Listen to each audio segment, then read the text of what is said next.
双11晚上12点秒杀时，我点了一杯奶茶，超时了1个小时。我给骑手打了10通电话都无人接听，气得我私信骑手要投诉他，给他差评。1分钟后，骑手礼貌回复：实在不好意思呀，妹妹，上一个给差评的人骨头太硬了，我句子都给磨钝了。放心，马上到你家。此时外卖软件上显示骑手距您500米。看到这个回复，我直接被气笑了。送外卖超时了不说，还有脸来吓唬我。我直接一个差评送给他，然后打字回复他：没事的大哥，奶茶晚点送也可以。昨天给我送外卖的小哥，肉质太老了卡牙，我正用高压锅压呢。吓人和口嗨谁不会？我把手机扔在了一边，便不再理会。看了一会儿书，我的心情稍微平复了一下，开始有些后怕了。我很担心自己刚才的行为会激怒骑手，万一他真的是个疯子。越想越害怕。他知道我家地址，我的外卖地址都是精确到门牌号的。我想了想，觉得好汉不吃眼前亏，我快速收拾了一个小包，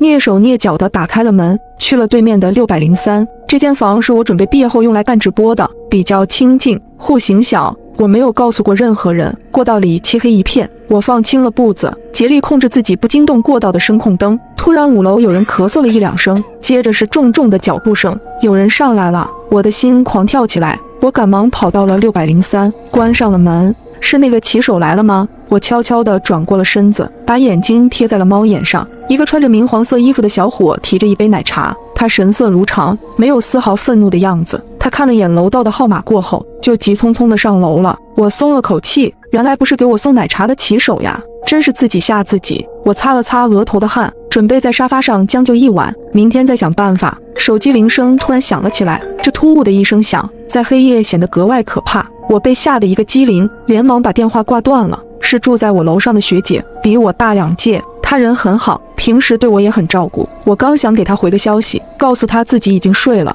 有什么事明天说，学姐的信息就发过来了：酱汁，你的奶茶怎么送到我这里来了？我赶紧打开外卖软件，发现自己居然把地址填错了。我把地址填成了学姐的了，因为上次学姐帮我修过手机之后，我为了感谢她，请她吃了炸鸡，后来又给她点过几次外卖，不小心把她的地址设成默认的了。而那个骑手就是给我发威胁信的那个，我的心里陡然害怕起来。我咽了口口水，试探性回复：学姐，你开门了？对呀，怎么了？发生什么事了吗？我一开门，那个骑手就疯狂给我道歉，说自己路上有事耽搁了，才把奶茶送晚了，求我不要给他差评。酱汁那小伙子挺诚恳的，都快哭了。社会上挣点钱不容易，一个差评要扣人家几百块，你就别给人家差评了。行，我的心稍微安了一下。虽然不太赞同学姐的话，骑手把餐送迟了还恐吓我，我给他差评是天经地义的，但多一事不如少一事。原来骑手真的是口嗨，我让他把奶茶给你送下去了。看到这一句，我的瞳孔猛地放大。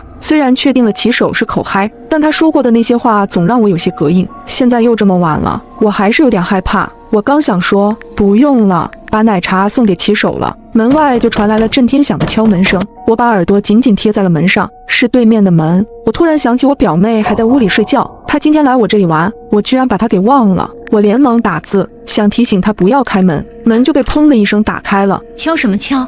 大晚上的，还让不让人睡了？表妹的嗓门很大，中气十足。对不起，真的对不起，我是来送外卖的，超时了这么久，真的太不好意思了。什么外卖？酱女士的奶茶。我姐的，算了，给我就行了。你往里面看什么看？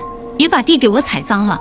我心下一惊，表妹说话向来是口无遮拦的，我很讨厌她，但也担心她把这个脑子不太正常的骑手给惹怒了。要是她出了什么问题，我是要承担责任的。我直起了身子，从猫眼往外看，骑手背对着我，昏黄的灯光下，他的衣服脏兮兮的，有几块橙黄色的污渍，看着挺像血的。我刚要仔细看，骑手猛地扭过了头，猫眼里他的脸扭曲变形起来，连嘴角的弧度都诡异了几分，像是能隔着门直接看到门内的我。我被吓得差点惊叫出声，我赶紧捂住了自己的嘴，瘫坐在了门前。门外很久都没有说话声传来了，该不会表妹真的遇害了吧？我强迫自己镇定下来。送到了你就走吧。表妹的声音再次传来，砰的一声，门被用力地关上了。楼梯间又归于宁静，再次看向猫眼时，只能看到一片漆黑。那个骑手走了吗？我的心还是没有完全放下。表妹的消息弹出来了，姐，你到哪里去了？是不是一个人偷偷出去玩了？居然不带我，小心我把你的小秘密都告诉你爸妈。你先睡，明天带你玩。你点的那杯奶茶我喝了，喝吧喝吧。我烦躁地回复了句，这些事情把我弄得睡意全无。我把媒体音量调到了最低，坐在沙发上刷了会儿抖音。表妹1周前发的视频弹了出来，是感叹脆皮大学生的。她说自己喝换了牛乳的奶茶，把自己喝进了医院，说自己以后喝奶茶可要认真检查了。我表妹她乳糖不耐受，她平时很注意这个。我那杯奶茶是加了牛乳的，奶茶杯上也写了的，那她为什么还要喝？我心里有了不好的猜测，难道刚才和我聊天的人不是我表妹？